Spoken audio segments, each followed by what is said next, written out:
What's up, guys, and welcome back. I'm back here at Land Rover of Sarasota with this brand new 2024 Range Rover Evoque Dynamic SE, which is the highest trim level, and I'm going to take in a complete tour of this vehicle because it has undergone some changes both in the exterior and the interior, as well as underneath the hood. We're going to talk about all of that. If you like watching videos like this, don't forget to check out the rest of my channel, hit that subscribe button, don't forget to give me a like, and hit that bell notification ring bell so you won't miss any of the content that's coming out. And now let's get back to this.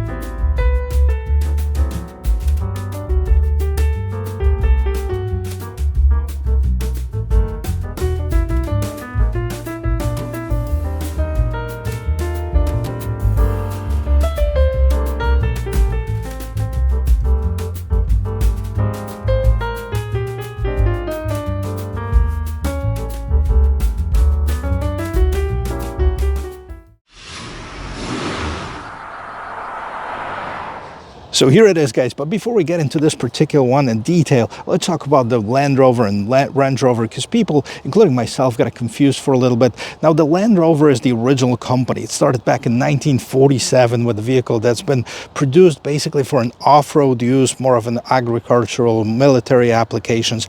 And then the first Range Rover, which is the luxury brand within the Land Rover, started in 1969, and then producing the most luxurious vehicles that are also capable off-road since then. Now, the Evoque is the smallest one that is available, and kind of with this design, it mimics the largest regular size Range Rover and looks very good. Let's take a look at the design of it.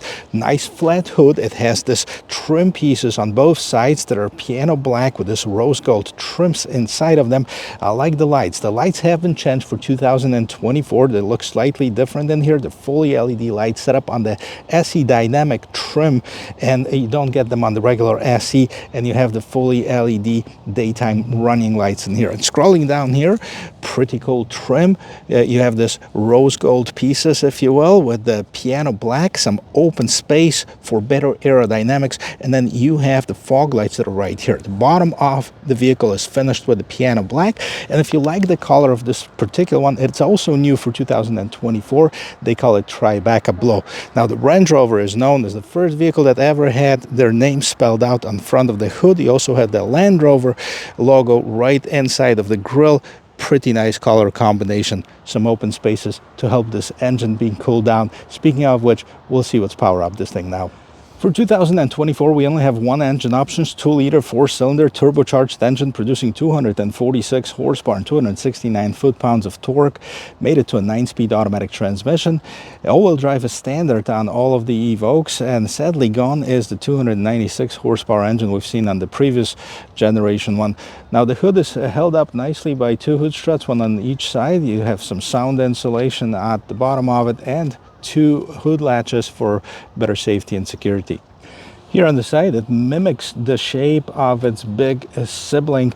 Now, I don't know if it's more of a Range Rover Sport or the big Range Rover shape, but it looks pretty good. Probably one of the nicest design of a compact luxury SUVs that I've seen.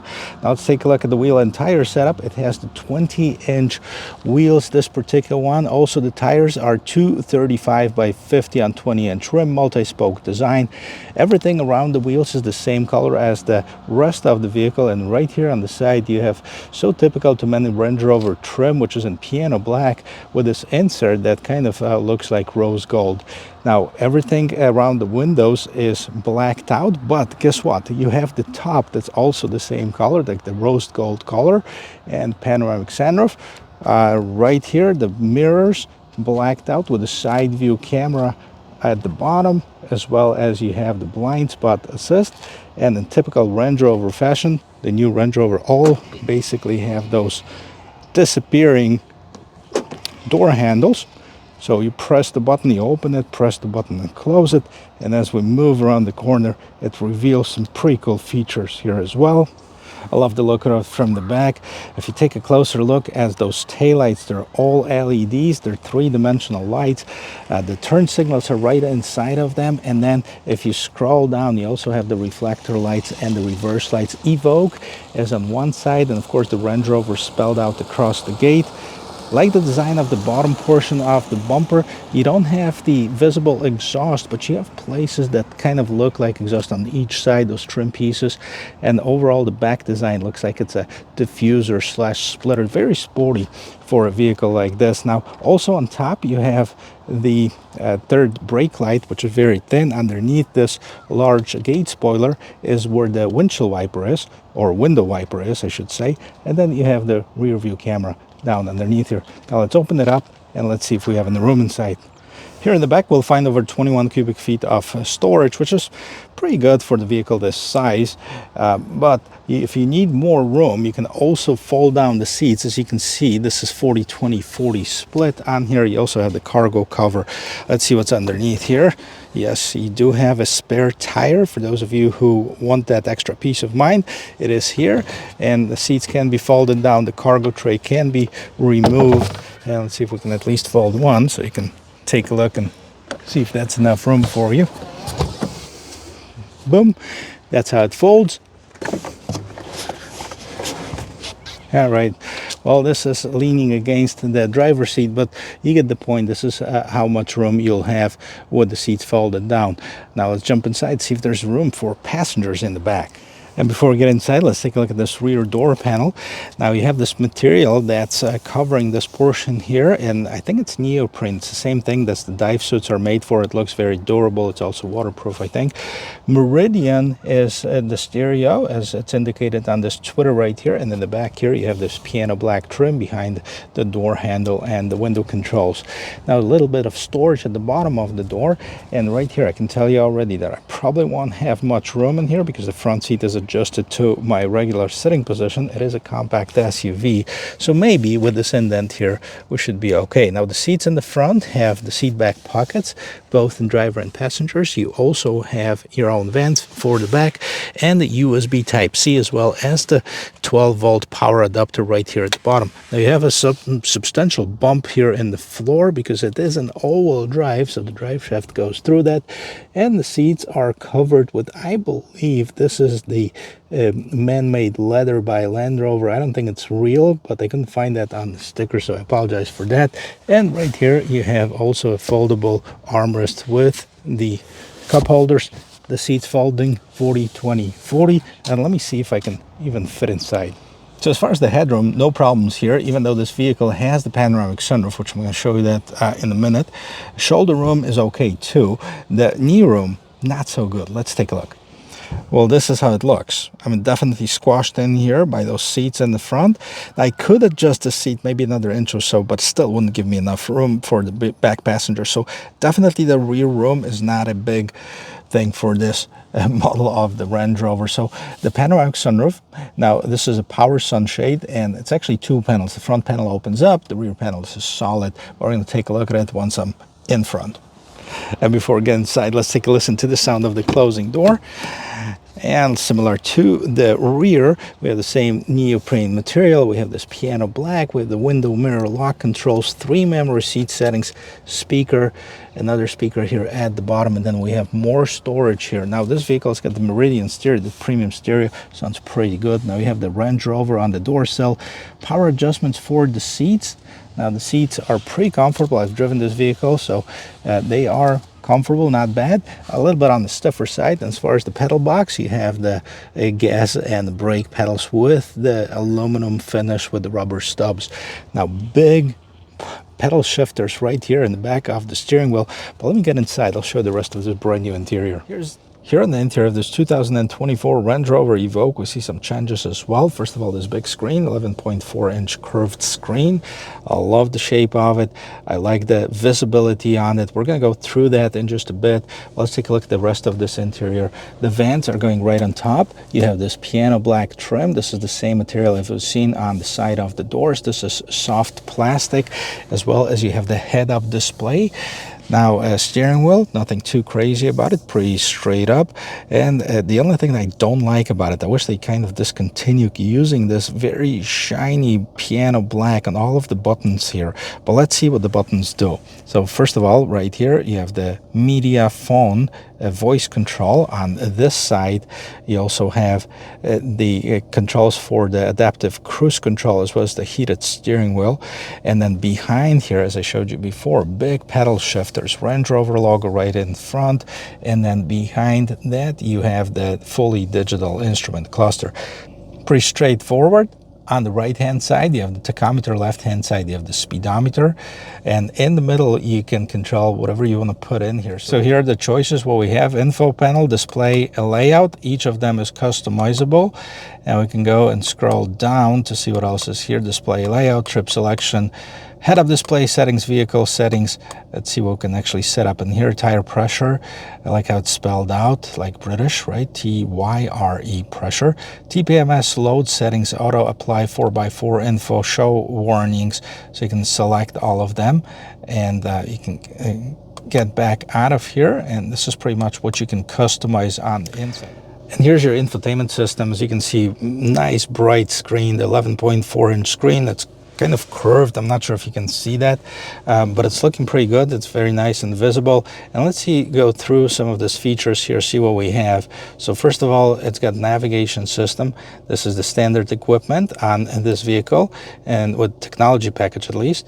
And then we go back to the home screen. You can connect the phone wirelessly, of course. Then you have some media settings. Now I wish it was a little faster as far as the reaction speed, but let's go back to the home screen, and now we have the media. So let's see what choices we have. I like the screen, but I'm not sure if I like the functionality of it. All right, so we have the FM, and what other sources we have. So let's see if it's going to be here. Sirius XM, FM, and AM radio, as well as the Bluetooth connection. And let's go back out of here. Now we have the slope assist, which basically it's going to show you the pitch and roll, and now it tells you, hey, do not exceed vehicle limits and capabilities. Now it is an off-road vehicle, but I wouldn't take it off-road, and I wouldn't beat on it like you would on the Defender that's purposely made to be an off-road vehicle. Now it gives us all the information here on this screen that you need. So it's 4x4 iInfo. You have the trail mode, so comfort, grass, gravel, mud ruts, sand. You have the weight sensing that you can turn on or off. And weight sensing right here, you can see max is 1.8 foot. So if you have a big puddle of water, you know, don't go too deep into it. You also have your pitch and roll, you have your altitude, and then you have your bearing here for the compass. Now right here on top, you can also turn off your automatic engine on-off feature. You have the trail crawl, you have the hill descent assist. You can turn off the traction control as well. Here, we're gonna turn that hill descent assist off and go back to the home screen again, and let's see what else we have. So basically shortcuts to those: compass info, weight sensing, energy impact, and driving style. Then we'll hit this button right here at the bottom. We'll go back to where you see all kinds of apps. So navigation, cameras, Android Auto, Apple CarPlay, valet mode, eco data, 4x4i. Let's see what this button does. Takes us back to the screen that we've been before.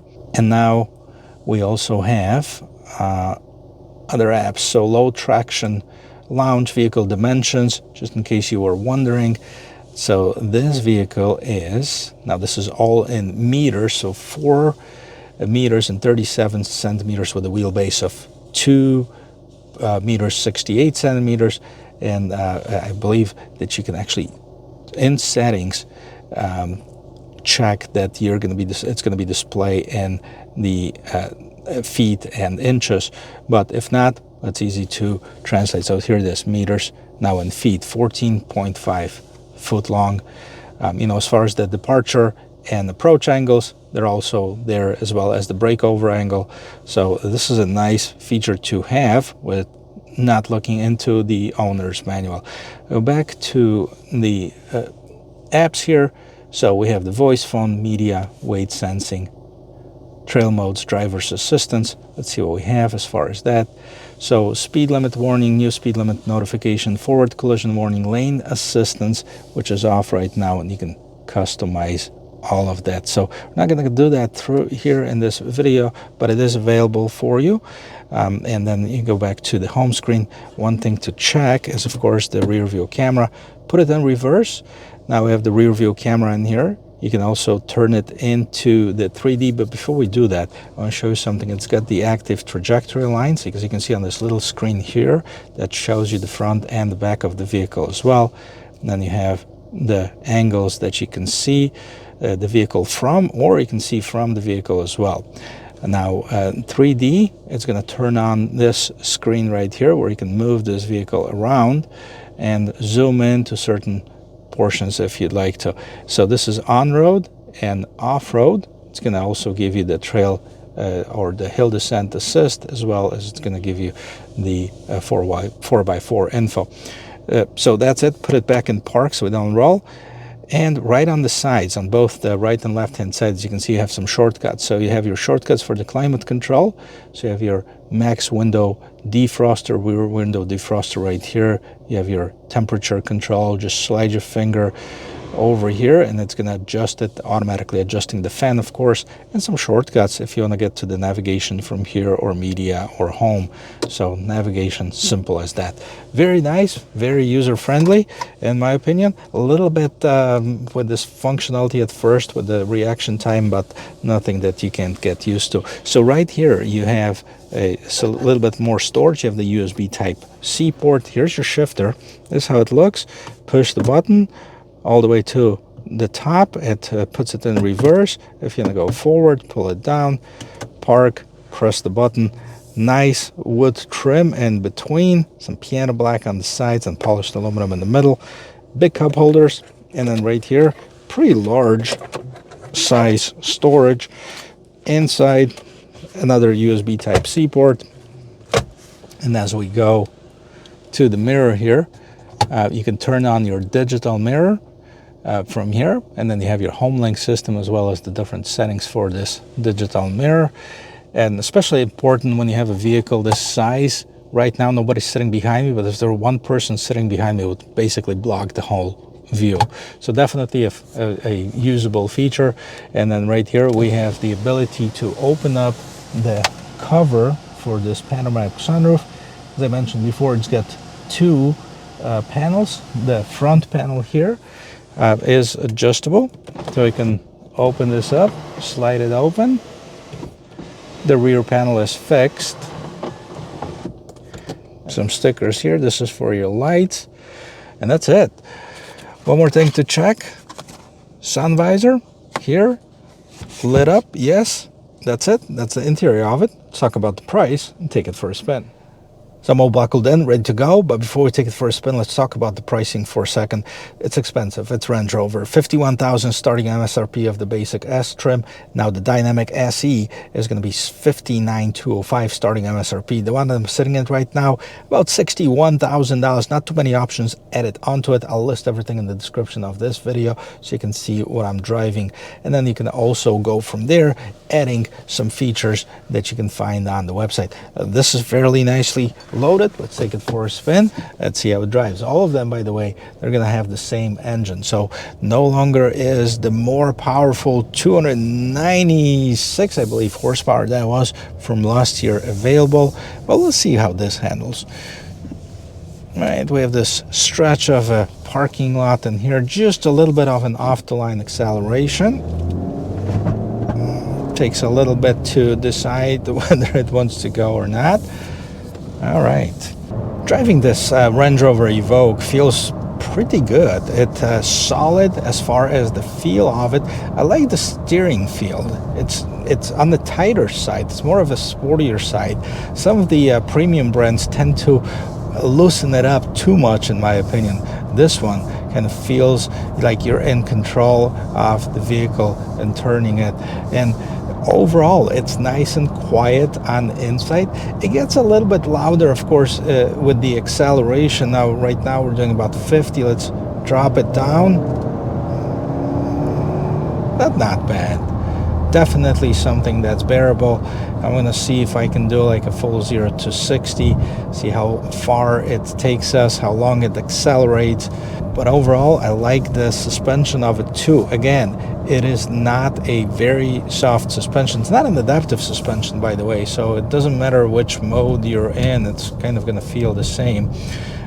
Overall, a positive experience on it. Nice big windshield, mirrors you can see through. I like that digital mirror feature on top, so it's gonna help me out with the visibility. All right, guys, well, let's stop right here at 0 and let's see how it goes. So it takes a while for it to decide whether it wants to go and how fast.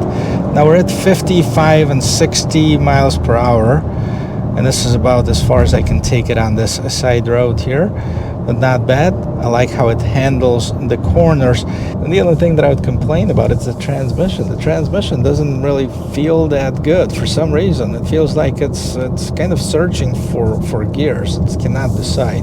I don't know if it's standard in all of them. Maybe it's just this particular model, but you know, everything else, it's good. And since we didn't have enough space to turn it around in the parking lot, here it is. I'm gonna do a U-turn here. See how tight it is? Oh, wow, turns on the dime. And then maybe a little rolling acceleration from here. Definitely nice. Gets up and going. The price. That would be the only other complaint. At $61,000, this is a very, very small vehicle, right? You can probably get a Defender for close to that if you go with the base one, and you get a lot more room in it. Maybe add another few $1,000s to it. But if that's all that you want is the compact SUV, this one is definitely a fun vehicle, and a luxurious one too. It looks great. I think as far as the design, is one of the best designs in its class. It drives good. It's got nice interior features, so definitely give it a thumbs up, guys. Thank you very much for watching, and I hope you enjoyed this video. I hope you learned one thing, and if you did, then I've done my job. And if you like watching videos like this, don't forget to check out the rest of my channel. Hit that subscribe button. Make sure you give me the like, and I'll see you in my next video. Cheers.